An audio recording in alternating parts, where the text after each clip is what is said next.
अस्सलामुअलैकुम students, welcome to अपनी computer class. तो स्टूडेंट, आज की क्लास में हम न्यूरल नेटवर्क को स्टडी करेंगे। स्टूडेंट, लेक्चर बहुत ही ज़्यादा इंपॉर्टेंट होने वाला है। हम इसके तमाम कॉन्सेप्ट को बहुत ही इजी वे में और बहुत ज़्यादा डिटेल में समझेंगे, तो आपने लेक्चर को बिल्कुल भी मिस नहीं करना। तो स्टूडेंट, आज का लेक्चर स्टार्ट करते हैं मशीन लर्निंग से। मशीन लर्निंग हमारे पास आर्टिफिशियल इंटेलिजेंस की एक ब्रांच होती है, जिसके ज़रिए हम ये देखते हैं कि किस तरह हमारे कंप्यूटर जो होता है वो डाटा और अपने एक्सपीरियंस से लर्न कर सके, ठीक है, और हमें डिसीजन लेने में, प्रिडिक्शंस करने में हेल्प कर सके।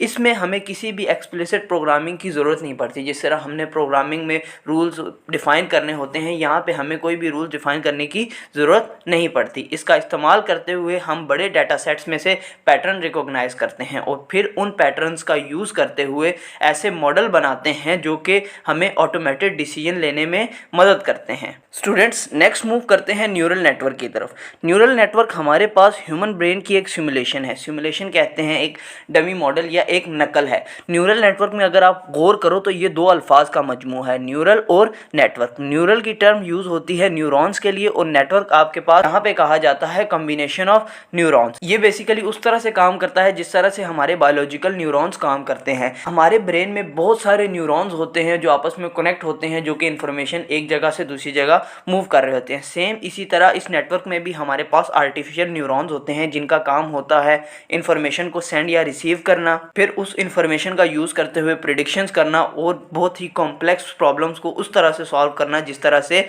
इंसान अपने दिमाग का इस्तेमाल करते हुए करता है। स्टूडेंट, बात करें न्यूरॉन्स की तो ये हमारे पास ना न्यूरल नेटवर्क में एक छोटा सा यूनिट होता है जिसे हम एक सेल भी कह सकते हैं, कि जो हमारे पास इंफॉर्मेशन को प्रोसेस और ट्रांसमिट करने का काम करता है। हमारे पास बहुत सारे न्यूरॉन्स होते हैं जो कि मिलकर काम करते हैं ताकि हम डाटा या इन्फॉर्मेशन में से पैटर्न निकाल सकें और फिर उन पैटर्न की बेस पर हम डिसीजन ले सकें। ये न्यूरॉन्स इनपुट लेते हैं और फिर आगे हमें रिजल्ट जनरेट करके आउटपुट देते हैं। न्यूरल नेटवर्क जो होता है वो लेयर बेस्ड अप्रोच को फॉलो करता है। इसमें हमारे पास 3 लेयर्स होती हैं, इनपुट लेयर, हिडन लेयर और आउटपुट लेयर। इनपुट लेयर क्या काम करती है? इनपुट लेयर जो हमारे पास रॉ डेटा होता है उसको एज अ इनपुट रिसीव करती है। वो डेटा कुछ भी हो सकता है, टेक्स्ट, इमेजेस, वीडियोस। इसमें जितने भी हमारे न्यूरॉन्स होते हैं वो इनपुट की एक फीचर को रिप्रेजेंट कर रहे होते हैं। अब जैसे अगर एक कार की इनपुट है तो उसके डिफरेंट फीचर्स होंगे, कलर्स, मॉडल वगैरह, वो सारे उस इनपुट को एक एक न्यूरॉन एक एक इनपुट के फीचर को रिप्रेजेंट कर रहा होगा। नेक्स्ट है हमारी हिडन लेयर। जितनी भी उस डाटा पे प्रोसेसिंग वगैरह हो रही होती है वो सारी हिडन लेयर में होती है। इसमें हमारे पास एक लेयर भी हो सकती है और मल्टीपल लेयर्स भी हो सकती हैं। लेयर्स का ज़्यादा होना या न्यूरॉन्स का ज़्यादा होना इस चीज़ पर डिपेंड करता है कि हमारी प्रॉब्लम कितनी ज़्यादा कॉम्प्लेक्स है। आउटर लेयर वो लेयर होती है जो हमें प्रिडिक्शन देती है या जो हमें रिजल्ट प्रोड्यूस करके देती है। इसमें एक न्यूरॉन भी हो सकता है और मल्टीपल न्यूरॉन्स भी हो सकते हैं। अगर हमारी प्रॉब्लम सिंपल है तो उसके लिए एक न्यूरॉन होगा, अगर हमारी प्रॉब्लम थोड़ी सी कॉम्प्लेक्स है तो उसके लिए मल्टीपल न्यूरॉन्स होंगे। अगर हम न्यूरल नेटवर्क में इंफॉर्मेशन के फ्लो की बात करें तो सबसे पहले हमारे जो इनपुट लेयर के न्यूरॉन्स होते हैं वो हिडन लेयर के न्यूरॉन्स को डाटा सेंड करते हैं और इनके दरमियान कनेक्शन पॉसिबल होता है साइनेप्सिस के थ्रू। साइनेप्सिस एक छोटा सा स्मॉल गैप होता है जो दोनों न्यूरॉन्स के दरमियान में सिग्नल की ट्रांसमिशन को पॉसिबल बनाता है और ये प्रोसेस तब तक चलता जाता है जब तक हमारी जो आउटर लेयर होती है वो हमें रिजल्ट प्रोड्यूस ना कर दे। ये स्टूडेंट, हमारे पास एक न्यूरल नेटवर्क बना हुआ है जिसमें हमारे पास इनपुट लेयर है और ये हमारे पास न्यूरॉन्स हैं, ठीक है, और ये हमारे पास हिडन लेयर है। हिडन लेयर में आगे हमारे पास 3 लेयर्स हैं, H1, H2, H3, और यहाँ पे आउटर लेयर है और जिसमें हमारे पास 2 न्यूरॉन्स हैं जो कि हमें आउटपुट दे रहे हैं। स्टूडेंट, अब बात करते हैं वेट इन न्यूरल नेटवर्क क्या होता है। बहुत ही इंपॉर्टेंट कॉन्सेप्ट है। वेट कहते हैं जो हमारी एक न्यूमेरिकल वैल्यूज़ होती हैं जो कि न्यूरॉन्स के कनेक्शन पर होती हैं। ये क्या कर रही होती हैं? ये हमारे पास कंट्रोल कर रही होती हैं कि एक न्यूरॉन का दूसरे न्यूरॉन पे क्या इन्फ्लुएंस है। ये एज अ कोफिशिएंट एक्ट कर रही होती हैं ताकि हम इसके ज़रिए इनपुट को स्केल कर सकें कि कौन सी इनपुट ज़्यादा इंपॉर्टेंट है, कौन सी इनपुट लीस्ट इंपॉर्टेंट है। जैसे मैथ में हमारे पास कोफिशिएंट काम करता है उसी तरह हमारे पास ये वेट काम कर रहा होता है। सिंपल वेट क्या है? हमारे पास एक ऐसी न्यूमेरिकल वैल्यू है जो कि दोनों न्यूरॉन्स के कनेक्शन पर होती है जिसके ज़रिए एक न्यूरॉन का दूसरे न्यूरॉन पर इन्फ्लुएंस आता है, असर पड़ता है। अगर हम वेट्स के रोल की बात करें तो इसके ज़रिए हम इंक्रीज़ या डिक्रीज़ कर सकते हैं किसी भी इनपुट की या किसी भी स्पेसिफिक इन्फॉर्मेशन की इंपॉर्टेंस की, जैसे हमने अभी पहले भी बात की कि हम अपनी इनपुट्स को स्केल कर सकते हैं। इसी के साथ हम इनको एडजस्ट कर सकते हैं ड्यूरिंग मॉडल ट्रेनिंग। जब हम किसी मॉडल को डाटा पे ट्रेन कर रहे होते हैं तो हम इन वेट्स को एडजस्ट करते हैं ताकि जो हमारी प्रिडिक्शंस हो रही हैं उसमें एरर कम से कम हो और जो हमारी प्रिडिक्शन हो रही है वो एक्यूरेट हो। इसी के साथ ये डाटा में पैटर्न आइडेंटिफाई करने में बहुत ज़्यादा हेल्पफुल होती है। अगर हम पर्पस ऑफ वेट्स की बात करें तो ये मॉडल को फाइन ट्यून करते हैं ताकि हम एक्यूरेट प्रिडिक्शंस कर सकें।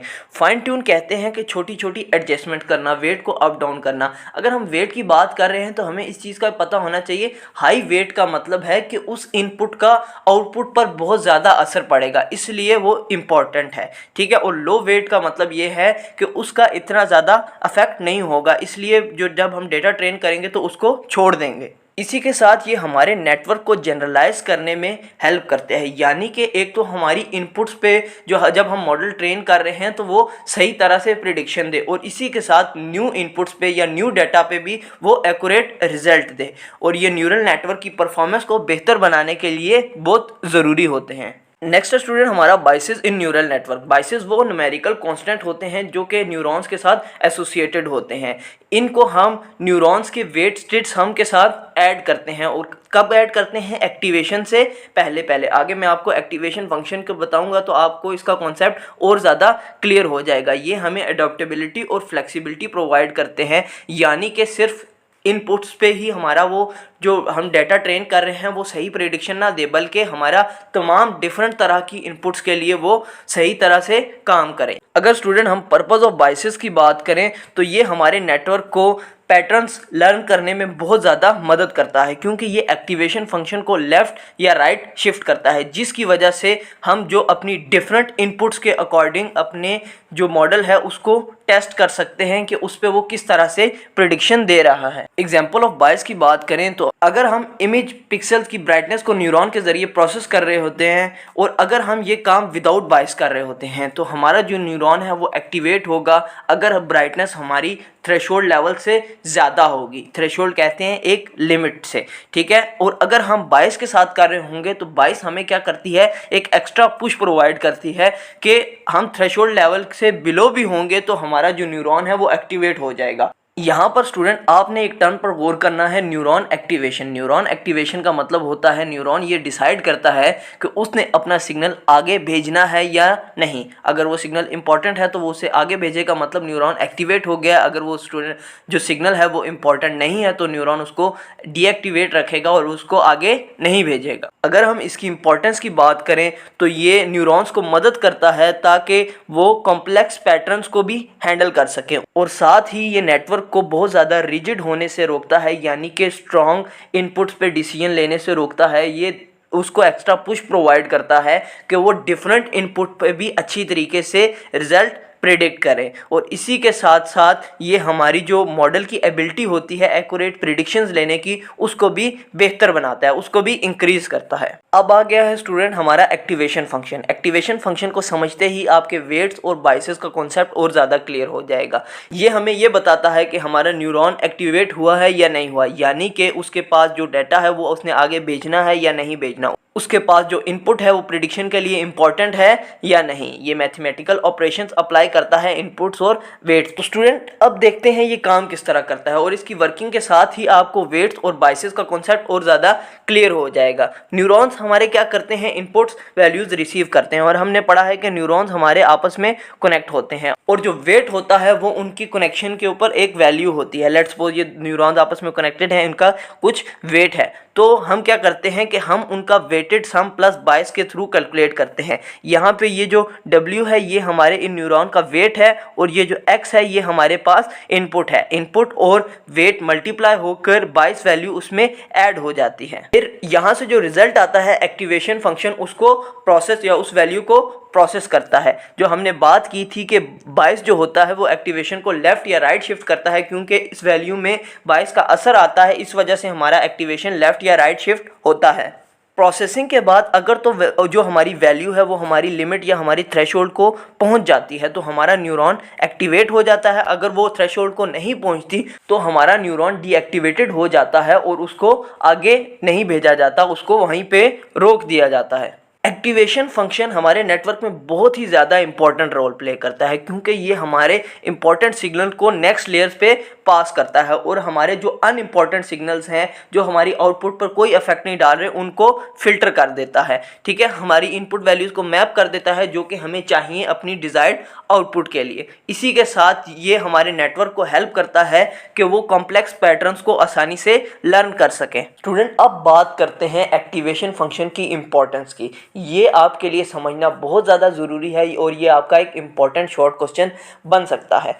अगर तो हमारे पास न्यूरल नेटवर्क में एक्टिवेशन फंक्शन नहीं होता तो जो हमारा नेटवर्क है वो सिर्फ एक लीनियर इक्वेशन की तरह बिहेव करता है और वो सिर्फ लीनियर प्रॉब्लम्स को, जो स्ट्रेट लाइन प्रॉब्लम्स होती हैं, सिर्फ उनको सॉल्व करेगा और नॉन लीनियर जैसे कर्व्स या सर्कल्स वगैरह हैं जो कॉम्प्लेक्स पैटर्न्स हैं उनको आइडेंटिफाई करके सॉल्व नहीं करेगा। तो इसकी वजह से जो एक्टिवेशन फंक्शन होता है वो हमारे न्यूरल नेटवर्क को नॉन लीनियर बनाता है ताकि वो कॉम्प्लेक्स रियल वर्ल्ड प्रॉब्लम को भी सॉल्व कर सके। नेक्स्ट स्टूडेंट, फिर हमारा लॉस फंक्शन, ये हमें बताता है कि हमारा न्यूरल नेटवर्क प्रॉब्लम को कितने अच्छे तरीके से सॉल्व कर रहा है। ये हमारा दो चीज़ों के दरमियान में डिफरेंस मेजर करता है, एक हमारी प्रिडिक्टेड आउटपुट और एक जो हमारी एक्चुअल आउटपुट है। अगर तो हमारी प्रिडिक्टेड आउटपुट और एक्चुअल आउटपुट के दरमियान डिफरेंस कम है, यानी कि लॉस कम है, मतलब कि हमारा जो न्यूरल नेटवर्क है वो बहुत अच्छा काम कर रहा है, उसकी प्रेडिक्शंस काफ़ी ज़्यादा एक्यूरेट है। रोल ऑफ लॉस फंक्शन की बात करें तो ये मॉडल की परफॉर्मेंस को इवेलुएट करके बताता है कि मॉडल सही तरह से काम कर रहा है या नहीं। ये गाइड्स करता है लर्निंग प्रोसेस को और साथ ही साथ नेटवर्क को हेल्प करता है ताकि वो लॉस को कम से कम करे। स्टूडेंट, आपके माइंड में क्वेश्चन आ रहा होगा कि मिनिमाइज लॉस का क्या मतलब है। मिनिमाइज लॉस का मतलब है कि जब हम मॉडल के ज़रिए डाटा को ट्रेन कर रहे हैं तो जो हमारी मिस्टेक है वो कम से कम हो ताकि जो हमारी प्रिडिक्शन है वो एक्चुअल रिजल्ट के करीब करीब आए। इससे क्या होगा, हमारी एक्यूरेसी जो है वो इम्प्रूव होगी और जनरलाइजेशन होगी। जनरलाइजेशन से मुराद सिर्फ उन्हीं इनपुट पर वो रिजल्ट सही रिजल्ट ना दे बल्कि उस तरह की तमाम सिमिलर इनपुट्स के लिए, तमाम सिमिलर प्रॉब्लम्स के लिए वो सही प्रिडिक्शन दे। न्यूरल नेटवर्क चूँकि हमारे पास एक एआई मॉडल है जो कि हमारे पास इनपुट डाटा की बेस पे प्रिडिक्शन देता है, और जैसे हमारे पास ट्रेडिशनल प्रोग्रामिंग थी उसमें हमें कोड करना पड़ता था, तो जो हमें इंस्ट्रक्शंस हैं वो रूल्स हमें बताने पड़ते थे, तो इसमें ऐसा कुछ भी नहीं करना पड़ता। ये ऑटोमेटिकली डाटा से लर्न करता है और हमें प्रिडिक्शंस देता है। न्यूरल नेटवर्क की ट्रेनिंग के हमारे पास दो की प्रोसेस हैं, फीड फॉरवर्ड प्रोपोगेशन और back propagation. Feed forward propagation में जो हमारा इन्फॉर्मेशन का फ्लो होता है वो सिर्फ एक डायरेक्शन में होता है, और वो कौन सी डायरेक्शन में होता है, वो सिर्फ फॉरवर्ड डायरेक्शन में होता है। इनपुट लेयर से हिडन लेयर, हिडन लेयर से आउटपुट लेयर। इसमें जो हमारी बैक करेक्शन होती है या एरर करेक्शन होती है वो नहीं होती। इसकी वर्किंग की बात करें तो इनपुट डाटा इनपुट लेयर में एंटर करता है, जितने भी हमारे न्यूरॉन्स होते हैं वो इनपुट को प्रोसेस करते हैं यूजिंग वेट, बाइस और एक्टिवेशन फंक्शन।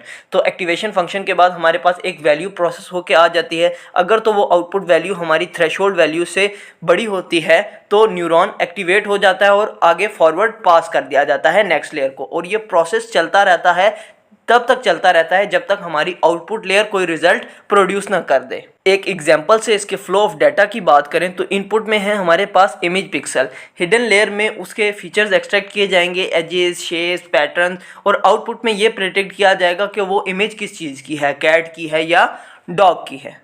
इसके अगर हम की पॉइंट्स की बात करें तो हमारे पास सिर्फ एक डायरेक्शन में इंफॉर्मेशन फ्लो करती है और वो फॉरवर्ड है, कोई फीडबैक नहीं होता। एक्टिवेशन फंक्शन डिसाइड करता है न्यूरॉन्स की एक्टिविटी के किस वैल्यू को पास करना है और किसको रोकना है। जो हमारे पास फाइनल आउटपुट आती है वो इस चीज़ पर डिपेंड करती है कि तमाम न्यूरॉन्स आपस में किस तरह से मिलकर काम कर रहे हैं across all layers. Back propagation या एरर करेक्शन, ये हमारे पास न्यूरल नेटवर्क का एक लर्निंग प्रोसेस होता है, जब हम मॉडल को ट्रेन कर रहे होते हैं उसमें ये बहुत ज़्यादा हेल्पफुल रहता है, क्योंकि इसमें हमारे पास वर्क करता है बैकवर्ड डायरेक्शन में, आउटपुट लेयर से फिर हिडन लेयर से इनपुट लेयर। अगर हमारे जो प्रिडिक्शंस हैं वो सही नहीं होती तो ये वेट और बाइस को एडजस्ट करता है ताकि जो हमारा एरर है वो कम से कम हो सके।